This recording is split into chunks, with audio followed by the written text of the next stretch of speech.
Namaste, Khusro बिटिया. मैं जेवीन doctor सपना Gehlot and my session is on बाल कृष्ण गोखले. आज हम देखते हैं बाल कृष्ण गोखले के बारे में और उनके राजनीतिक कार्य. इनका जन्म 9 मई 1866 को महाराष्ट्र के रत्नागिरी जिले के कोटलक नामक गांव में हुआ, एक चित्पावन ब्राह्मण के परिवार में. वे 1881 में मैट्रिक परीक्षा उत्तीर्ण की. बीए की परीक्षा उत्तीर्ण करने के बाद गोखले ने शिक्षक बनना पसंद किया. न्यू इंग्लिश स्कूल में सहायक अध्यापक का पद स्वीकारा. एक शिक्षक के रूप में इन्होंने बहुत यश प्राप्त किया और ये यश है कि वो आगे चलकर विख्यात फर्ग्यूसन कॉलेज के रूप में विकसित हुए. इस कॉलेज में 1902 में प्रिंसिपल के पद से रिटायर हुए.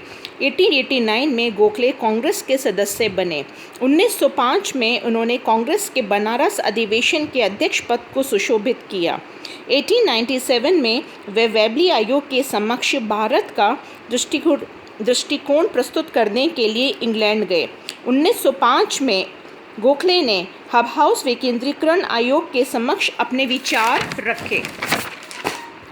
1909 में सुधारों के व्यापारिक रूप पर घोर निराशा प्रकट करते हुए उन्होंने नौकरशाही के कार्यों की कटु आलोचना की.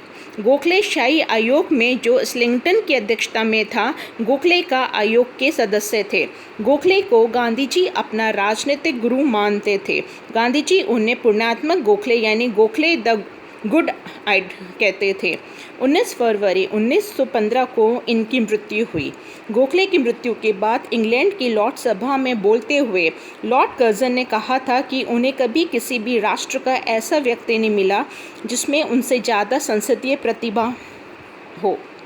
अब हैं गोखले के राजनीतिक विचार. गोखले ब्रिटिश उदारवादी चिंतन में आस्था थे. गोखले ब्रिटिश उदारवादी चिंतन के इस व्यवहारिक पक्ष में आध्यात्मिक प्रभावित थे और वे इसका अनुकरण करते हुए भारत में राजनीतिक लक्ष्यों की प्राप्ति की पूर्ण आशा रखते थे. ब्रिटिश जाति की न्यायप्रियता एवं सुधार साम्राज्य में पूर्ण आस्था रखते थे. वे ब्रिटिश राज्य में भारत के लिए ईश्वरीय प्रधान मानते थे.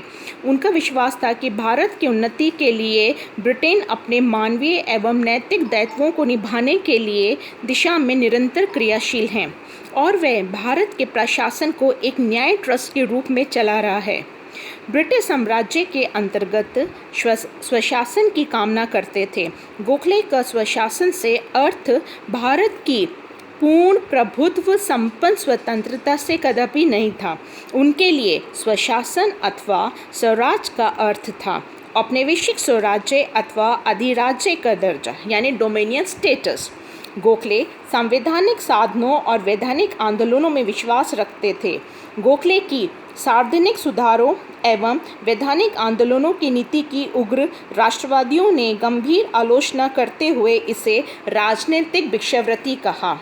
गोखले भारत में ऐसे क्रमिक प्रशासनिक सुधारों के समर्थक थे जिनका अंत था कि राजनीतिक क्षेत्रों में भारतीयों को स्वशासन करने और आर्थिक क्षेत्रों में भारत की समृद्धि में हो.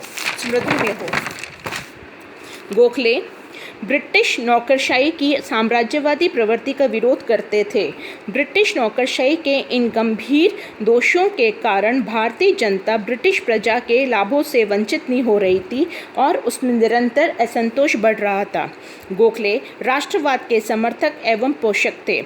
गोखले ने ब्रिटिश नौकरशाही की नस्लीय एवं संकीर्ण साम्राज्यवादी मनोवृत्ति की आलोचना की. गोखले के लिए राष्ट्र निर्माण कार्य एक पवित्र रचनात्मक कार्य था और इसके लिए वे आवश्यक मानते थे कि विभिन्न जातियों एवं संप्रदायों के बीच सामान्य राष्ट्रीय दृष्टिकोण का विकास किया जाए. गोखले ने हिंदू मुस्लिम समुदायों के बीच सद्भावना एवं एकता उत्पन्न करने के लिए निरंतर प्रयत्न किए. इस उद्देश्य में इन्होंने धर्मनिरपेक्ष राष्ट्रीयता के विचार की मान्यता दी. गोखले ने मुस्लिम अथवा हिंदी धार्मिक सांप्रदायिकता राष्ट्रवाद को भारतीय राष्ट्रवाद के लिए खतरनाक माना और दूसरे उसकी असहमति प्रकट की. गोखले स्वदेशी आंदोलन के समर्थक थे, किंतु बहिष्कार आंदोलन से असहमति थे। वे स्वदेशी की भावना को नैतिक, राष्ट्रीय, मनोवैज्ञानिक तथा आर्थिक दृष्टि से मानते थे, किंतु इनके आधारों पर बहिष्कार की भावना का विरोध करते रहे। गोखले का निश्चित मत था कि राजनीति का आधार केवल नैतिकता ही हो सकती है, अर्थात वे राजनीति के आध्यात्मिकरण के पक्ष में थे। गोखले ने राजनीति का आध्यात्मिकताकरण की परंपरा को स्थायी रूप देने के लिए 12 जनवरी 1905 में भारत सेवक समाज यानी सर्वेंट्स ऑफ इंडियन सोसाइटी की स्थापना की। धन्यवाद।